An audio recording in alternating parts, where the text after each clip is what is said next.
Bulatkan tekad kuatkan hati, negeri ini memanggilmu kawan. Belajar bergerak berbagi untuk negeri, guru penggerak majukan pendidikan. Guru penggerak menghamba pada murid, kreatif rancang pembelajaran. Hargai potensi, tingkatkan prestasi, lahirkan profil pelajar Pancasila. Belajar bergerak berbagi untuk negeri, kita menjalin kolaborasi. Belajar bergerak berbagi untuk negeri, demi bakti pada Ibu Pertiwi.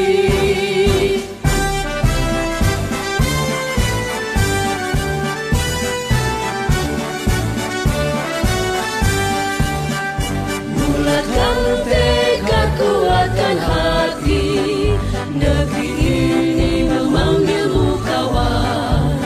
Belajar bergerak berbagi untuk negeri, guru penggerak majukan pendidikan. Guru penggerak menghamba pada murid, kreatif rancang pembelajaran. Hargai potensi, tingkatkan prestasi, lahirkan profil pelajar Pancasila. Belajar bergerak berbagi untuk negeri, kita menjalin kolaborasi. Belajar bergerak berbagi untuk negeri, demi bakti pada Ibu Pertiwi. Belajar bergerak berbagi untuk negeri, kita menjalin kolaborasi. Belajar bergerak berbagi untuk negeri, demi bakti pada Ibu Pertiwi.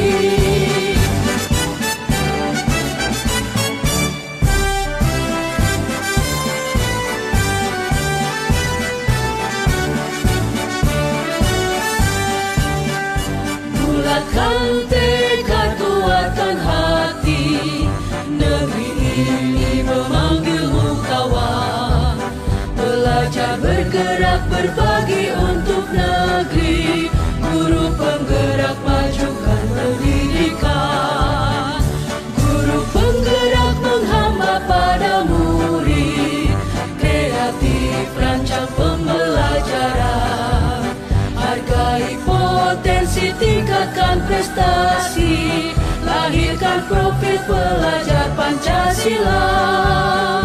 Belajar bergerak berbagi untuk negeri, kita menjalin kolaborasi.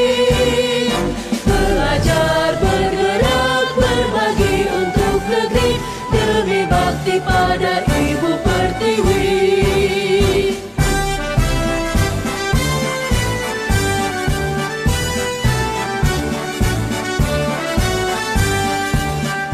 Bulatkan tekad kuatkan hati, negeri ini memanggilmu kawan. Belajar bergerak berbagi untuk negeri, guru penggerak majukan pendidikan. Guru penggerak menghamba pada murid, kreatif rancang pembelajaran. Hargai potensi, tingkatkan prestasi, lahirkan profil pelajar Pancasila. Belajar bergerak berbagi untuk negeri, kita menjalin kolaborasi. Belajar bergerak berbagi untuk negeri, demi bakti pada Ibu Pertiwi. Belajar bergerak berbagi untuk negeri, kita menjalin kolaborasi. Belajar bergerak berbagi untuk negeri, demi bakti pada Ibu Pertiwi. Demi bakti pada Ibu Pertiwi. Bismillahirrahmanirrahim. Assalamualaikum warahmatullahi wabarakatuh. Selamat bertemu kembali Bapak dan Ibu guru hebat. Saya CGP atas nama Atun Ismail. Hari ini kita berkumpul di ruangan ini ingin memberikan sesuatu pengalaman, berbagi pengalaman kepada Bapak dan Ibu berkenaan dengan program, salah satu program dari calon guru penggerak, yaitu desiminasi. Bahwasanya saya yang hari ini masih dalam calon guru penggerak.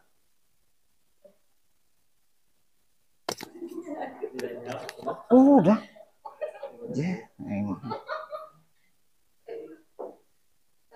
Ingin berbagi pengalaman mengenai budaya positif yang ada di lingkungan sekolah, kelas, dan rekan guru yang ada di lingkungan SMP Negeri 1 Ciledug. Bapak dan Ibu yang saya banggakan, sebelum nanti kita akan mengulas beberapa materi yang ingin saya sampaikan, mari untuk bisa membangkitkan karakter semangat dari Bapak dan Ibu, saya ingin memanggil 2 orang perwakilan untuk bisa kita berbagi pengalaman. Paling tidak ada nilai-nilai yang harus Bapak Ibu pertahankan berkenaan dengan kompetensi diri dari Bapak dan Ibu. Dan untuk itu, coba di slide yang berikutnya. Nah ini, ayo bermain kepalan tangan. Nah tujuannya adalah kalau Bapak Ibu melihat dari gambar yang di sebelah saya ini adalah simbolnya adalah sebuah tangan, ya, tangan itu menggenggam. Nah di genggaman Ibu sekarang coba bayangkan bahwa Ibu tuh punya sesuatu yang dipertahankan, ya, punya ada sesuatu hal, bisa dalam bentuk benda, bisa juga dalam bentuk niat, bisa juga dalam bentuk hal-hal yang lainnya yang memang itu adalah patut Bapak dan Ibu pertahankan. Sebagai contoh nih, sebagai contoh, Ibu siapa Bu? Bu Lita ya? Bu Lita sekarang lagi hamil berapa bulan Bu? Apa yang Ibu pertahankan sekarang? Harus disebutkan. Nggak usah. Nah, sekarang dengan kondisi Ibu, apa yang harus dipertahankan? Menjaga kandungan. Salah satunya itu kan. Ya, ketika ada hal-hal negatif di luar sana yang ingin merubah posisi apa yang Ibu Lita pertahankan, maka kita harus tetap mempertahankan. Nah sekarang saya pengen 2 orang perwakilan dan sebelumnya nanti akan saya bagi. Pak Suyuti silakan Bapak pikirkan lalu ditulis di tangan Bapak hal apa yang ingin Bapak pertahankan. Ya, tulis saja nggak apa-apa, sok ditulis. Apa yang ingin Bapak pertahankan berkenaan dengan hidup Bapak lah. Apakah anak Bapak, istri Bapak dipertahankan nggak Pak? Harus. Anak Bapak, apa mobilnya, motornya, apa aja silakan. Ya, udah ditulis? Sudah Pak. Sudah. Nah, Pak Tasripudin nanti tugasnya adalah merebut apa yang Pak Suyuti pertahankan. Nah, sekarang silakan dua-duanya maju. Ayo, sini Pak. Nah, sini dua-duanya maju sini.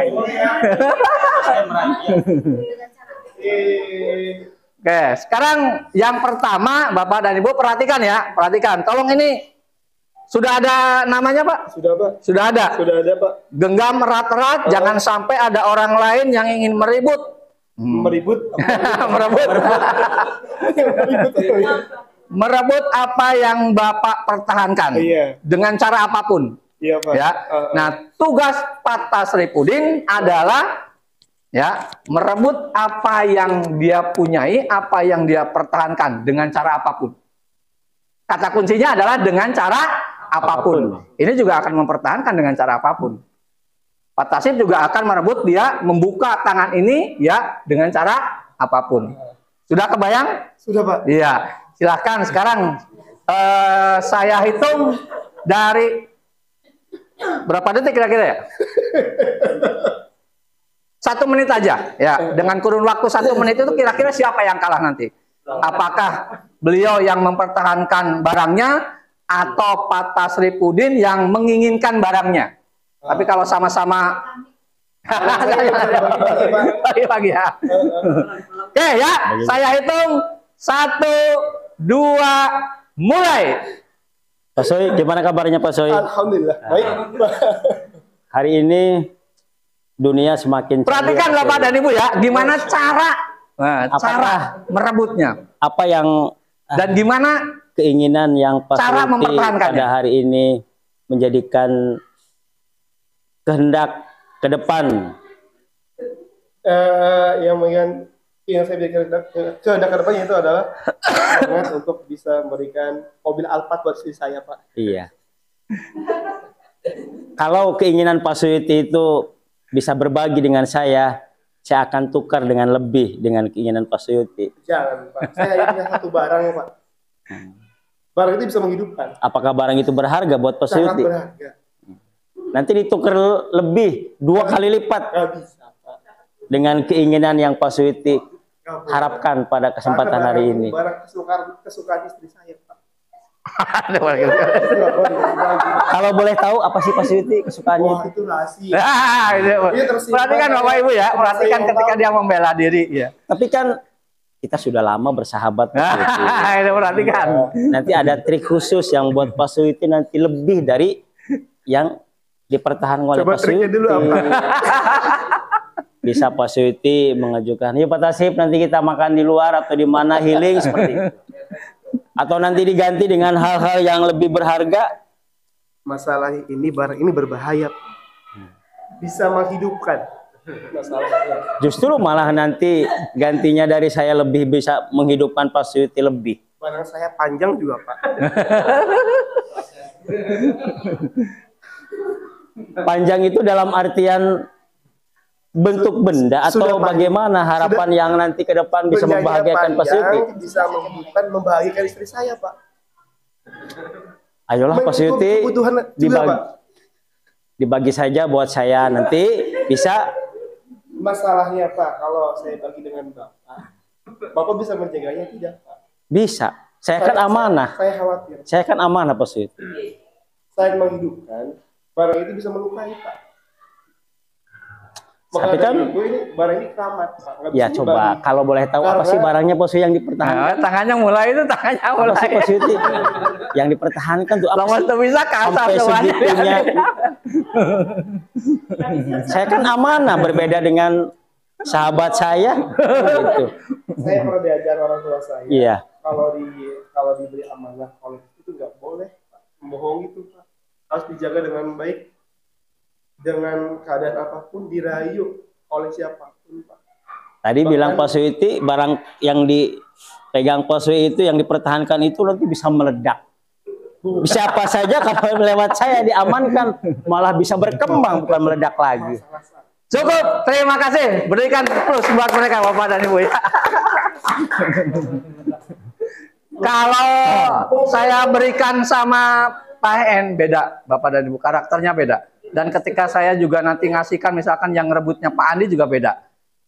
Jadi bisa ditarik kesimpulan sekarang, coba dibuka Pak Suyuti apa? Korek api, Pak. Korek api. Ternyata cuman korek api Bapak dan Ibu ya. Tapi kita bisa mengambil kesimpulan apa dari permainan ini adalah kata kuncinya itu adalah tiap orang punya karakter yang berbeda-beda untuk merebutnya. Kalau saya mungkin nggak seperti itu. Tadi Pancep atau Pak Tasripudin dengan diplomasi, merayu gitu ya. Mungkin Pak Andi beda lagi caranya. Dengan sholat, Pak. Dengan sholat. Dalil. Tapi kalau Pak En beda lagi karena ini sudah diterapkan ketika desiminasi yang lalu-lalu. Ya, Pak En beda lagi karakternya. Ya, lebih lucu. Dan ternyata yang dipertahankan itu hanya kambing gitu ya. Jadi itulah Bapak dan Ibu ya, ini permainan ini adalah mengajarkan kepada kita bagaimana kita mempertahankan diri dengan konsep kita dan bagaimana juga kita akan mengetahui konsep orang lain. Jadi bahasanya seperti itu. Tapi konsep mempertahankan diri dan konsep mengetahui apa itu tujuan, apa itu keinginan tergantung dari pribadinya masing-masing. Jadi triknya tadi seperti itu. Kalau Pak Tasripudin dengan cara diplomasi, kalau saya enggak. Begitu nyampe, ketika ini saya rebut aja. Mungkin bisa juga saya ajak gulat gitu. Ya beda-beda lah gitu. Makanya saya sengaja Pak Tasripudin yang maju dengan Pak Suyuti karena karakternya hampir mirip. Kalau saya mungkin dengan Pak En beda. Bisa-bisa Pak En meceleng kemana-mana. Ya itu ya Bapak dan Ibu, mudah-mudahan ini juga bisa pembelajaran buat kita. Lalu yang berikutnya Bapak dan Ibu,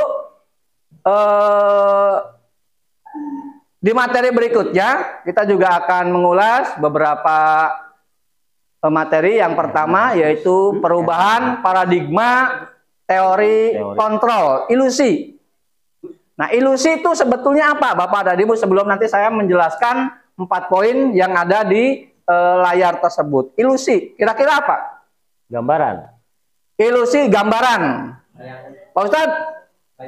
Bayangan. Pak Ustadz Dolid? Ilusi. Kan ada kata-kata ilusioner gitu. Tipuan. Sulap bisa jadi ya. Tipuan, sulap. Jadi itulah kita akan di dunia pendidikan ada juga yang pertama adalah ilusi guru mengontrol murid. Nah, apa sih ilusi guru untuk bisa menguasai murid? Kadang-kadang dengan konsep apapun, mohon maaf Bapak dan Ibu ya, ketika kita akan menyuruh anak, mendikte anak, itu sebetulnya kita sudah ada di poin 1. Ilusi guru mengontrol murid. Hanya saja kadang-kadang siswa atau murid juga dia punya ilusi tersendiri yang harus dia ikutin. Jadi ketika kita misalkan, adek coba kamu maju ke depan, tapi anaknya tetap aja asik dengan menulis. Nah, ketika dia tidak mau disuruh sama kita, sebetulnya dia juga sedang melakukan ilusi dengan pikirannya sendiri. Siapa yang menggerakkan dia? Ya dirinya sendiri. Kita tidak akan bisa mempengaruhi orang lain ketika orang lain juga sedang berada pada ilusi yang lainnya. Ya, itu adalah salah satunya. Yang kedua, ilusi bahwa kritik dan membuat orang merasa bersalah dan dapat menguatkan karakter. Nah, di ilusi ini kadang-kadang ini adalah kalau dilihat dari materinya itu lebih cenderung kepada hal-hal yang negatif.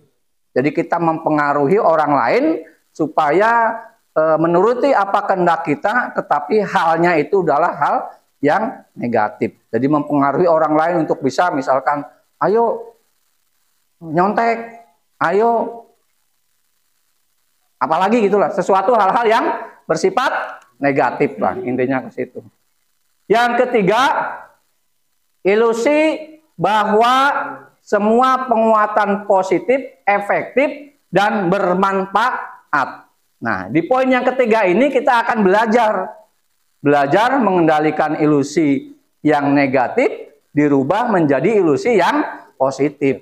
Kadang-kadang mohon maaf Bapak dan Ibu, dulu saya sama Pak En pernah belajar ilmu hipnotis, cuman saya gagal, Pak En sih nggak gagal, ada ordinasi. Di Pabuanan saya pernah sekali-kali saya belajar, dulu pernah ada ya Pak En ya, pernah ngundang salah satu hipnoterapi ke sekolah, lalu diterapkan kepada anak-anak. Dan waktu itu ada satu kejadian bahwa di salah satu kelas itu hilang uang. Sehingga kita terapkan waktu itu. Gimana nih caranya supaya hipnoterapi itu kita terapkan ke anak itu, dan ternyata eksekutornya masih ada di sini, Pak Tasripudin. Ya, sudah ada di sini. Dan cuman videonya itu masih saya simpan, sih ada, dokumentasinya ada. Dan saya juga sangat terima kasih Pak EN beserta Pak Tasripudin sudah berhasil menemukan siapa sih sebetulnya pelakunya gitu. Dengan cara apa? Mempengaruhi ilusi negatif ke ilusi positif. Anaknya waktu itu kurang lebih kalau nggak salah tahun 2015-annya tadi ya, sekitar segitulah. Karena jadi anak itu sedang olahraga, keluar, lalu uangnya itu hilang, dan tidak main-main, yang hilangnya itu cukup besar gitu, sehingga diselidiki dan akhirnya ketemu. Ternyata dengan trik-trik seperti itu, mereka itu tadinya nggak ngaku sehingga jadi ngaku gitu Bu. Jadi menggiring ilusi negatif ke ilusi positif. Lalu yang berikutnya, ilusi bahwa orang dewasa memiliki hak untuk memaksa. Nah, dalam tanda kutip memaksa itu kadang-kadang kalau bahasanya memaksa itu sudah jelas hal negatif. Tapi kita memaksa untuk sesuatu yang baik. Salah satunya adalah memaksa anak supaya bisa mengikuti proses pembelajaran. Salah satunya adalah di kesepakatan kelas. Misalkan kesepakatan kelasnya ada 10, kita paksa anak-anak itu supaya mengikuti aturan itu. Nah, salah satunya adalah poin yang keempat ini ya.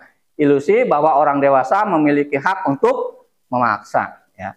Baik Bapak dan Ibu, sebelum kita beralih ke slide berikutnya, sampai di sini ada yang mau ditanyakan? Barangkali ada, mangga, tidak apa-apa, karena siang hari ini kita bukan sekedar memberikan materi, tetapi saya juga mungkin bolehlah dikatakan jika memang ada masukan hal-hal yang berkenaan dengan materi yang ini. Barangkali ada yang ditanyakan, mangga, tidak apa-apa. Kenapa? Siap, mangga. Pak Tasripudin, mangga Pak. Terima kasih atas waktunya Pak Tun. Terkait tadi yang poin terakhir itu ilusi memaksa terhadap orang dewasa, justru cenderung kepada peserta didik kita di arah modern ini dengan digitalisasi. Kalau tidak dipaksakan untuk hal yang positif, susah. Makanya saya setuju bahwa memaksa untuk hal kebaikan ke arah yang lebih positif itu adalah sesuatu momen yang nantinya adalah menghasilkan peserta didik itu ke arah yang lebih baik. Kalau tidak dipaksakan sulit. Misal contoh, nah ini tugas harus dikerjakan pada hari ini juga gitu. Kalau tidak dipaksakan kita dengan momen yang sekiranya adalah tugas itu adalah wajib, anak akan leha-leha gitu. Apalagi satu cenderung lagi, misal contoh ke anak, kalau saya sebagai guru piket sekalipun misalnya di lapangan itu, kalau anak memberikan tugas tanpa ada guru piket yang setidaknya masuk di dalamnya mewakili guru yang berhalangan hadir, anak tidak bisa kondusif. Makanya paksakan bagaimana mestinya ke arah yang lebih baik. Kalau tidak dipaksa ya tidak akan bisa. Gitu. Yang kedua, kaitan dengan orang dewasa sesaat ini memaksakan kehendak yang lebih baik, justru itu adalah cenderung buat anak peserta didik kita. Anak-anak kita sulit untuk bisa tersenyum Pak kalau tidak dipaksakan. Nah, senyum itu adalah bagian daripada seni gitu. Kata Bu Lisa, kata senior saya Ibu Teti, juga seni tuh. Juga senyum menurut sahabat saya Pak Ustadz Andi, PN yang ahli pujangga, senyum adalah ibadah gitu. Sama memberi keberkahan. Jadi saya setuju Pak Tun dengan ilusi yang keempat bahwa orang dewasa memiliki hak untuk memaksa, dalam artian memaksa yang positif ke arah yang lebih baik. Terima kasih. Ya, berikan aplaus buat Pak Tasripudin. Terima kasih Pak Tasripudin atas masukannya. Betul Bapak dan Ibu, saya juga sependapat dengan beliau bahwasanya orang dewasa yang percaya bahwa mereka memiliki tanggung jawab untuk membuat murid-muridnya berbuat hal-hal tertentu. Ini saya sekaligus menyimpulkan untuk di materi yang ini, apapun yang dilakukan dapat diterima selama ada sebuah kemajuan berdasarkan sebuah pengukuran kinerja. Pada saat itu pula orang dewasa akan menyadari bahwa perilaku memaksa tidak akan efektif untuk jangka waktu panjang dan sebuah hubungan permusuhan akan terbentuk sehingga akan dirubah menjadi ilusi yang bersifat dari negatif kepada hal yang positif. Nah, itulah Bapak dan Ibu ya dari pemaparan perubahan paradigma teori kontrol untuk ilusi kontrol, dan saya sekali lagi mengucapkan terima kasih banyak kepada Pak Tasripudin atas saran yang telah disampaikan. Bapak dan Ibu, untuk yang berikutnya adalah beralih ke budaya positif. Ada beberapa poin mengenai budaya positif yang ingin kita sampaikan, yang diantaranya adalah suasana positif sangat mendukung terlaksananya pembelajaran yang kondusif. Nah, di sini tadi di poin yang sudah disampaikan oleh Pak Tasripudin, ketika kelas dalam suasana nyaman, gurunya juga hatinya sedang baik-baik saja, ya, tidak ada masalah baik itu di luar ataupun di dalam intern sekolah sendiri, sehingga proses pelaksanaan pembelajaran mentransfer ilmu dari pola pikirnya kepada anak didik tentunya akan bisa tersampaikan secara kondusif. Ya.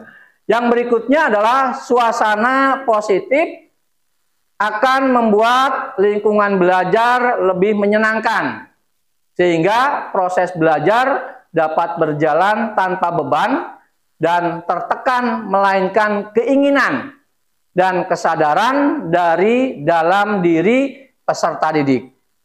Poin yang kedua ini adalah tentunya diserahkan kepada guru masing-masing, Bapak dan Ibu. Ketika Bapak dan Ibu punya metode pembelajaran yang cukup menarik, lalu ide-ide proses belajarnya juga sangat kreatif, saya rasa anak-anak juga akan belajar dengan senang hati. Bagaimana trik untuk materi bahasa Indonesia ketika puisi, lalu Pak EN menyampaikan contoh puisinya dengan menggebu-gebu, ya, atau dengan mengundang, misalkan bisa juga adalah seorang seniman, senimannya memberikan materi, itu adalah salah satunya. Lalu bisa juga di pelajaran seni budaya, nah ini juga ketika misalkan membuat sebuah desain kerajinan, tetapi kerajinan itu adalah kerajinan tangan yang sekiranya memang anak-anak sukai. Nah, disinilah bagaimana kita menyampaikan ke anak supaya materi itu tidak membosankan.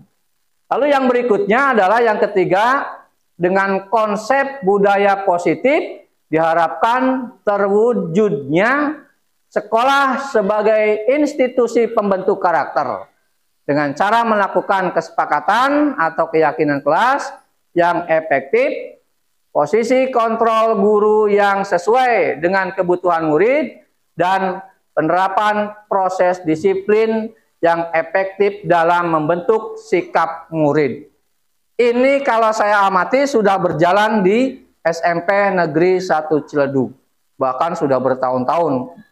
Ketika saya pertama kali datang ke sini juga untuk budaya positif yang ini juga sudah diterapkan. Salah satunya adalah beragamnya mengenai budaya positif tentang kesepakatan kelas. Nah, nanti Bapak dan Ibu bisa juga menerapkan kesepakatan belajar untuk individu mata pelajaran masing-masing. Jadi Pak EN bisa menerapkan nanti misalkan kesepakatan belajar khusus bahasa Indonesia di kelas ini apa gitu. Lalu di kelas berikutnya apa, dan itu beda-beda. Mangga tergantung nanti dari peserta didik maunya kira-kira apa, Bapak Ibu ya. Lalu yang berikutnya adalah Ini definisi dari budaya positif, bahwasanya budaya positif adalah nilai-nilai atau keyakinan dari kebiasaan-kebiasaan di sekolah yang berpihak pada peserta didik, sehingga peserta didik menjadi pribadi yang bijaksana dan bertanggung jawab. Ini sudah seringkali digaungkan, bahkan yang tadinya sesuatu yang aneh, ada istilah bahwa guru itu menghamba kepada murid. Saya waktu pertama kali masuk CGP kadang-kadang ini aneh. Kok bahasanya menghamba gitu bahasanya. Tapi ketika berjalannya waktu, kita mengikuti proses pembelajaran, ada di modul 1 apa itu mengenai menghamba, di modul 1.1, 1.2 sampai dengan 1.4. Begitu nyampe di 1.4 ternyata akhirnya terpecahkan. Oh, menghamba itu adalah seperti itu. Ya, mungkin tidak akan terbayangkan oleh Bapak dan Ibu sekalian kalimat menghamba. Masa kita harus menghamba, Pak? Nah, disitulah. Ya, memang di budaya positif salah satunya adalah bahwa guru itu menghamba kepada murid, siswa. Ya, intinya adalah kita akan mengikuti apa kemauan siswa yang sekiranya memang mereka inginkan. Buat apa? Buat tujuan mereka. Tujuan mereka itu akhirnya apa? Cita-cita mereka. Kita hanya sekedar merespon. Maunya apa sih anak ini gitu. Kalau di tingkatan SMA sudah ranahnya itu adalah sudah ranah mengarahkan anak itu mencapai cita-citanya. Sementara kalau di masih tingkatan SMP mungkin tapi arahnya masih ke sana kalau menurut saya sih. Ya, masih arahnya ke sana. Jadi kita hanya mengantarkan apa yang dicita-citakan oleh siswa kita. Bapak dan Ibu, di poin berikutnya saya akan mengajak menelusuri pengalaman-pengalaman apa yang pernah Bapak Ibu alami berkenaan dengan mengingat masa lalu ini. Cobalah mengingat pengalaman di masa sekolah. Sosok guru yang begitu berpengaruh pada kehidupan Anda. Kalau model saya lahiran tahun 70-an itu sangat kental dengan istilah diketrok, ya, ditempeleng gitu ya, ditendang, dimarahi. Nah, itulah ya hal-hal yang memang sampai detik ini masih saya ingat. Ya. Jadi hal-hal yang memang guru itu melakukan kayak seolah-olah menyakiti. Padahal ketika di akhir endingnya yang saya alami sekarang, ternyata guru melakukan seperti itu adalah supaya kita kuat. Tapi untuk di proses pembelajaran yang sekarang tidak diperkenankan hal-hal yang seperti itu karena sudah berubahlah polanya sesuai dengan kodrat zaman. Ya, jadi zamannya sudah bukan zaman dulu lagi. Pembelajaran nggak ada yang menggunakan kekerasan, tetapi pembelajaran dengan menggunakan hati ke hati, gitu ya. Nggak ada kekerasan fisik. Sekarang tidak ada lagi. Bapak dan Ibu, mari kita renungkan bagaimana masa-masa dulu di sekolah ketika menjadi murid. Ketika Bapak dan Ibu bisa menelusuri pola pikir Bapak dan Ibu, saya yakin ketika Bapak Ibu membaca slide yang pertama atau kalimat yang pertama, di situ Bapak dan Ibu akan dibawa ke masa lalu. Oh, dulu waktu SD saya kayak gini. Waktu SMP kayak gini. Waktu SMA kayak gini. Ternyata saya sekarang menjadi orang seperti ini. Ya, komunikasi yang dirasakan seperti apa ketika menjadi murid dulu dengan guru-guru Anda? Komunikasinya seperti apa? Zaman dulu ketika kita ketemu guru aja kalau di jalan, ya Bu ya, Takut. nah ada perasaan takut. Sekarang gimana Bu ya nih? Cuek saja.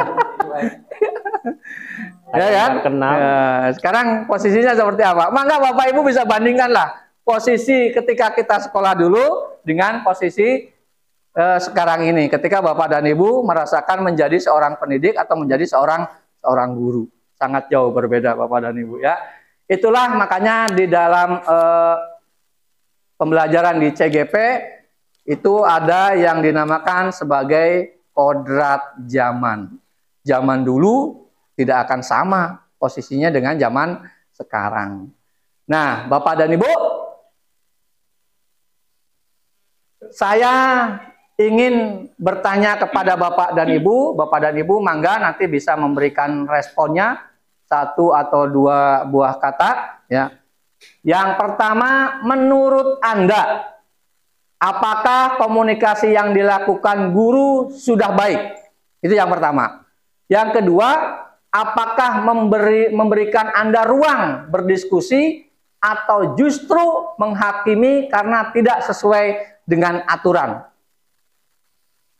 Mangga Bapak Ibu, barangkali ada yang ingin menjawab untuk pertanyaan ini, dipersilakan. Sedikit saja Bapak dan Ibu boleh silakan memberikan sedikit tanggapannya.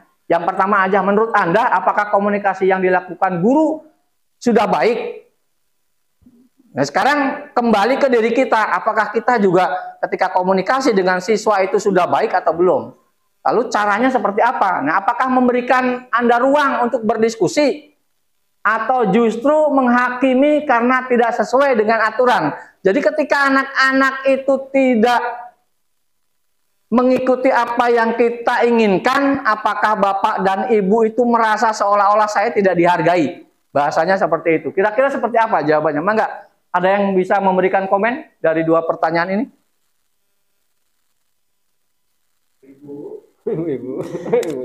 Ibu Rere, Ibu Lita? Ibu Rere nggak ada.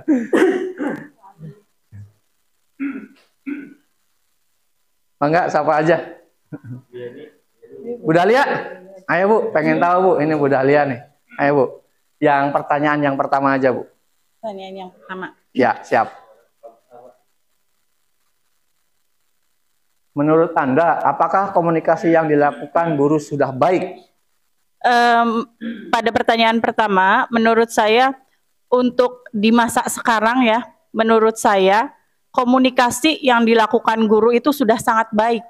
Sudah sangat baik. Iya, ya, untuk ya. sekarang apalagi sekarang kan generasi Z ya, Gen Z Ya, itu bisa dibilang seperti itu, anak-anak itu lebih kritis. Iya. Jadi kalau ada tindakan yang kekerasan sedikit saja itu banyak ada protes, apalagi dari orang tua. Jadi menurut saya sekarang para pendidik guru itu sudah sangat baik berkomunikasi dengan siswanya dan memberikan mereka ruang untuk berdiskusi. Jadi akan terjalin pembelajaran yang lebih baik. Seperti itu menurut saya. Siap. Terima kasih Ibu Dahlia ya. Beri aplaus buat Ibu Dahlia. Saya setuju dengan apa yang disampaikan oleh Bu Dahlia. Bahkan ketika mohon maaf kita melakukan tindakan di luar nalar, kita ternyata sudah ada ruang kontrol tersendiri Bu ya. Salah satunya adalah mungkin siswa atau anak bisa melaporkan orang tua. Orang tua sekarang lebih cenderung kritis-kritis Bu ya nih ya.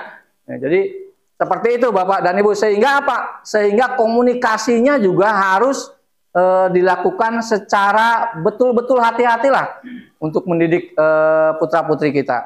Dan kalaupun kita nanti melakukan hal-hal yang memang di luar apa ya, di luar kebiasaan mereka dan kontrolnya itu sangat-sangat luar biasa dari luaran ya. Sehingga apa yang akan kita inginkan kadang-kadang terbentur oleh hal-hal yang seperti itu ya. Bapak dan Ibu, dilanjutkan kepada yang berikutnya. Apakah kita sudah menggunakan momen komunikasi tersebut untuk menciptakan peluang membangun hubungan yang positif dan lebih dekat dengan murid kita? Untuk pertanyaan ini saya jawab sendiri, saya yakin setuju ya Bapak dan Ibu ya. Sangat setuju sekali lah. Karena apa tadi yang sudah disampaikan oleh Ibu Dahlia juga sudah mewakili dari jawaban yang ini. Berikutnya, makna pendidikan dari Bapak pendidikan kita, yaitu Ki Hajar Dewantara.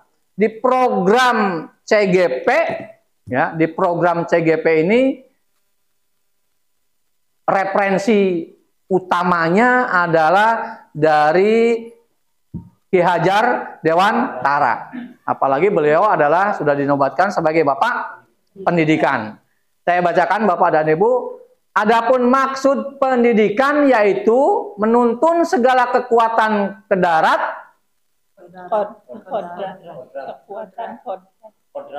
Kekuatan kodrat yang ada pada anak-anak itu agar mereka sebagai manusia dan sebagai anggota masyarakat yang dapat mencapai keselamatan dan kebahagiaan setinggi-tingginya. Dikutip dari buku KHD seri 1 Pendidikan halaman 20.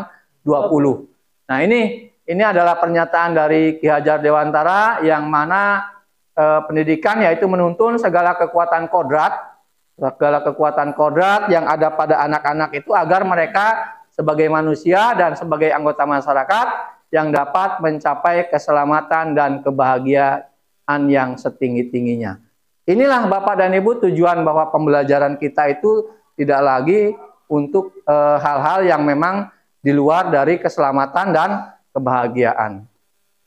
Bapak dan Ibu yang saya hormati, berikutnya adalah pelajar Pancasila, di mana untuk yang kemarin juga sudah pernah kita sampaikan bahwa untuk pembuatan profil sekolah, ya visi sekolah itu juga harus menginduk kepada profil pelajar Pancasila. Yang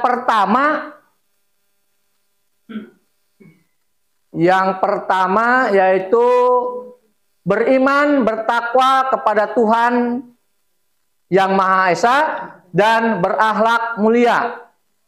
Lalu yang berikutnya adalah kebinekaan global. Yang ketiga bergotong royong. Yang keempat kreatif, yang kelima bernalar kritis, dan yang keenam adalah mandiri. Ya, ini adalah sebagai implementasi dari profil pelajar Pancasila. Berikutnya, Bapak Ibu, mari kita merefleksikan sebagai guru seperti apakah kita selama ini. Ada 5 poin yang saya sampaikan berkenaan dengan posisi Bapak Ibu sebagai guru. Kira-kira Bapak dan Ibu itu menempati posisi yang mana? Mangga Bapak Ibu bisa ngoreksi sendiri apakah di posisi pertama penghukum atau di posisi kedua membuat rasa bersalah, atau di posisi ketiga sebagai teman, dan di posisi keempat itu sebagai pemantau, dan di posisi kelima itu adalah sebagai manajer. Kalau idealnya Bapak dan Ibu, ya, cuma karena waktunya sangat terbatas, saya sebetulnya pengen menayangkan contoh-contoh dari tiap-tiap poin ini. Penghukum tuh kayak apa sih gitu.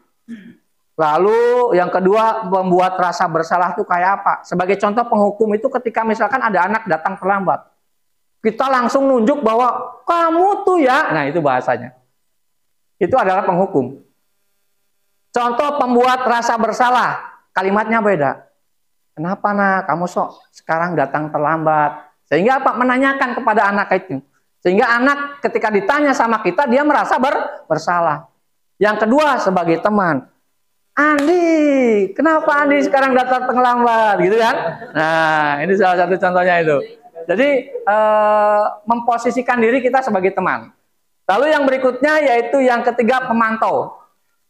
Kegiatan pemantau itu hanya menilai sesuai dengan apa? Sesuai dengan kesepakatan sekolah. Kamu sudah melanggar aturan ini ya, Andi. Itu pemantau. Ya. Jadi disesuaikan dengan pola peraturan yang ada di sekolah. Lalu manajer. Nah, ini yang harus kita jalankan. Bahwa untuk anak-anak yang misalkan contoh datang terlambat, kita tanya, kenapa datang terlambat? Pasti datang terlambat itu pasti dia ada alasannya. ketika anak melakukan kesalahan, itu adalah sesuatu yang manusiawi. Termasuk kita sebagai guru juga pasti akan melakukan kesalahan. Kita ajak diskusi. Kenapa nak datang terlambat? Andi, kenapa datang terlambat? Nganter anak dulu kalau beliau. Tapi kalau misalkan Andi, kenapa datang terlambat? Saya hanya main game aja Pak, kalau tidurnya malam. Tuh, tanya dulu, kalau main game, kalau tidur malam, apakah itu kamu sudah melanggar di norma mana? Tanya dulu Bapak dan Ibu. Nanti kita cari solusi. Nah, kira-kira solusinya siapa yang menentukan? Beliau yang menentukan. Supaya nggak datang terlambat, kira-kira seperti apa? Silakan, Andi. Tentunya ketika saya supaya tidak datang terlambat, salah satunya adalah Tidur malam. nah, tidur jangan terlalu malam. Kita kasih penguatan, oke, gitu kan? Nah, disitulah kata-kata manajer, seorang manajer, guru itu sebagai manajer. Kalau yang pertama itu sebagai penghukum itu, dasar kamu, gitu kan? Ya, itu. Nah, itu. Bapak dan Ibu, itulah tadi beberapa hal yang berkenaan dengan posisi kontrol ya dari Bapak dan Ibu. Nah, di sini juga ada 5 posisi kontrol yang bisa kita jadikan sebagai motivasi buat kita sendiri. Yang pertama adalah guru berbuat. Guru berbuat itu penghukum. Salah satunya contoh yang tadi Bapak dan Ibu ya. Contoh yang tadi, cuma sengaja saya buatkan slide-nya, kalau dalam bentuk video mungkin bisa lebih asik, cuma videonya itu kurang lebih sekitar durasinya agak lama lah, sehingga tidak memungkinkan ya. Nah, guru berbuat motivasinya itu penghukum, pembuat orang merasa bersalah, sebagai teman, pemantau, manajer. Saya kasih contoh dulu aja yang pertama Bapak dan Ibu ya. Guru berbuat sebagai penghukum, menghardik, menunjuk-nunjuk, nah, menyakiti, menyindir. Ya, itu salah satunya adalah contoh sebagai penghukum. Lalu yang di slide berikutnya adalah membuat orang merasa bersalah, berceramah dan mengatakan seharusnya.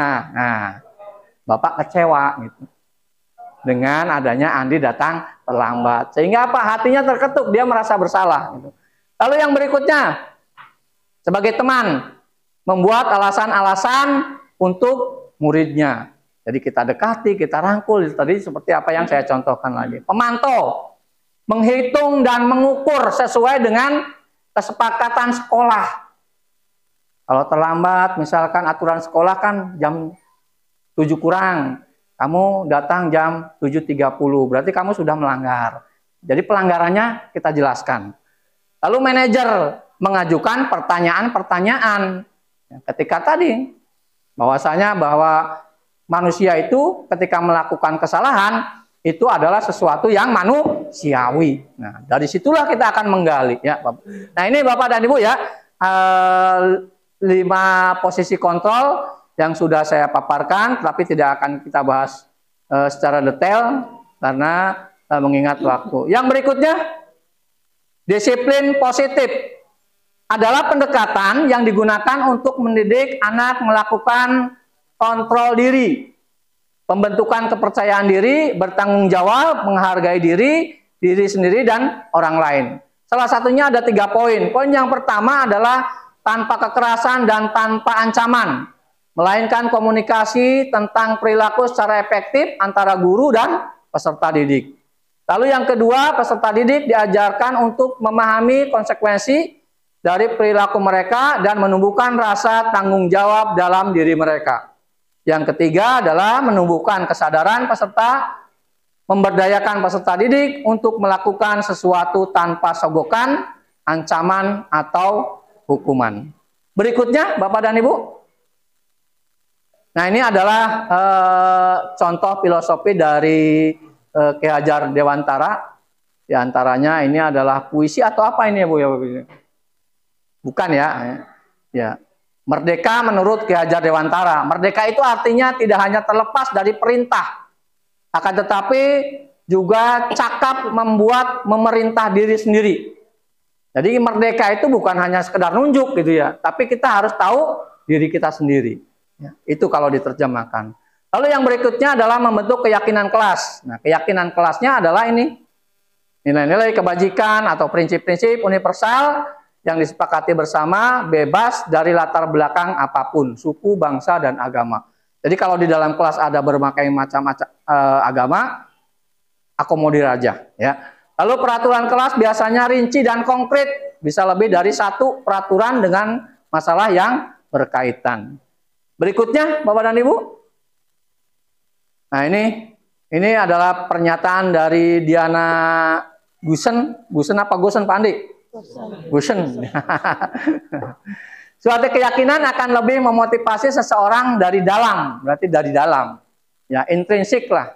Seseorang akan lebih bergerak dan bersemangat menjalankan keyakinan daripada mengikuti serangkaian peraturan. Begitu pula dengan murid-murid kita, ya, Bapak dan Ibu. Berikutnya, cara membentuk keyakinan kelas itu ada 5. Pembuatan keyakinan kelas melibatkan semua warga. Keyakinan kelas hendaknya tidak terlalu banyak. Jadi jangan terlalu banyak, Bapak dan Ibu. Kalau kebanyakan nanti anak akan sulit. Ya, ketika nanti saya melanggar yang poin yang mana ya, gitu. Cukup 10 lah maksimal biasanya ya. Lalu yang ketiga, menggunakan kalimat positif. Jangan menggunakan kalimat-kalimat yang kira-kira memang merangsang anak itu sendiri untuk berbuat kalimat itu, gitu, mengikuti. Yang keempat, keyakinan kelas sebaiknya sesuatu yang dapat diterapkan di lingkungan tersebut. Jadi jangan maksakan keyakinan kelas. Misalkan Pak Ustadz Holid wajib membawa mobil, gitu kan, nggak mungkin gitu, Pak. Nggak mungkin ya, Walid ya, nggak mungkin. Atau wajib bawa peralatan semprotan mobil, itu nggak mungkin gitu. Yang kelima, perlu adanya tinjauan kembali keyakinan kelas dari waktu ke waktu agar tetap relevan. Jadi disesuaikanlah. Boleh nggak diganti? Boleh, tidak apa-apa. Ya. Berikutnya adalah apa ini? Contoh nih, contoh ya. Contoh yang pertama adalah hormat. Kami meyakini bahwa sangat penting untuk menghormati semua orang dan barang memiliki orang lain. Ini contoh-contoh kalimat keyakinan kelas, Bapak dan Ibu ya. Lalu bekerja, kami meyakini bahwa sangat penting untuk mengerjakan segala pekerjaan atau mengikuti kegiatan yang telah ditugaskan. Yang ketiga, diterima atau dimiliki. Nah, ini contohnya yang seperti ini. Berikutnya, 5 kebutuhan manusia. Yang pertama, kebutuhan bertahan hidup. Pak Andi, kebutuhan bertahan hidup apa? Mandi, makan, ya. Nah, itu salah satunya. Lalu kasih sayang. Pak Andi dikasih sayang sama siapa? Sama istri, ya. Kebutuhan pengakuan atas kemampuan. Kemampuan Pak Andi apa? Ngaji, ya. Diakui nggak sama istri Bapak? Diakui. Lalu kebebasan memilih istri. Diakui ya, bebas. Jadi Pak Andi bisa menentukan siapapun, terserah Pak Andi ya. Lalu kesenangan itu adalah berhubungan dengan ya. Yang berikutnya,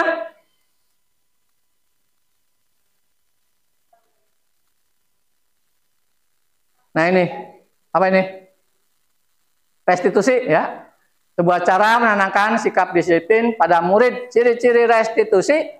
Yang pertama adalah restitusi bukan untuk menebus kesalahan, namun untuk belajar dari kesalahan. Yang kedua, restitusi memperbaiki hubungan. Yang ketiga, restitusi adalah tawaran, bukan paksaan. Yang keempat adalah menuntun untuk melihat ke dalam diri. Yang berikutnya adalah mencari kebutuhan dasar. Yang berikutnya fokus pada karakter, bukan tindakan. Yang berikutnya bahwa restitusi adalah menguatkan, fokus pada solusi, mengembalikan murid yang berbuat salah pada kelompoknya. Berikutnya, ya ini adalah contoh-contoh dari restitusi yang pernyataan dari Gusen ya. Nah, ini segitiga restitusi. Di dalam materi ini ada yang namanya segitiga restitusi, di mana adalah jalan penyelesaiannya, Bapak dan Ibu. Merupakan tahapan tindakan yang dilakukan oleh guru bertujuan agar peserta didik dapat mencari solusi masalah.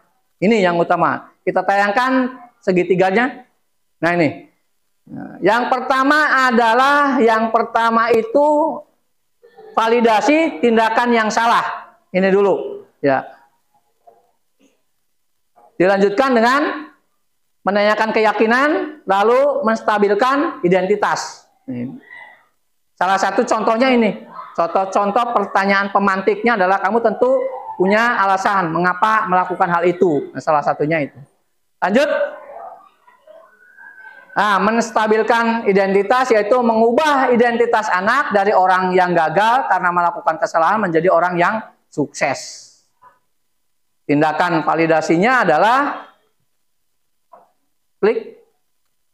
Nah, validasi tindakan yang salah tadi sesuai dengan segitiga restitusi itu ada caranya masing-masing sehingga penanganannya juga membutuhkan cara yang berbeda juga Bapak dan Ibu. Semua tindakan manusia baik atau buruk pasti memiliki maksud dan tujuan tertentu. Padahal kamu bisa melakukan yang lebih buruk dari yang ini. Kamu pasti punya alasan mengapa kamu melakukan hal ini. Inilah beberapa hal yang memang harus kita lakukan untuk apa ya bahasanya, melakukan segitiga restitusi tadi. Bapak dan Ibu yang saya hormati, itulah tadi pemaparan dari praktik baik saya kali ini. Saya sangat mengapresiasi sekali atas kehadiran Bapak dan Ibu semuanya. Semoga kegiatan hari ini bisa menjadi ladang amal buat saya juga, ladang amal buat Bapak dan Ibu guru juga, sehingga apa yang sudah saya sampaikan bisa diketok tularkan untuk guru-guru yang lain, juga untuk anak didik kita yang sudah menanti di kelasnya masing-masing. Mohon maaf, terima kasih. Wabillahi taufik wal hidayah. Assalamualaikum warahmatullahi wabarakatuh. Waalaikumsalam warahmatullahi wabarakatuh.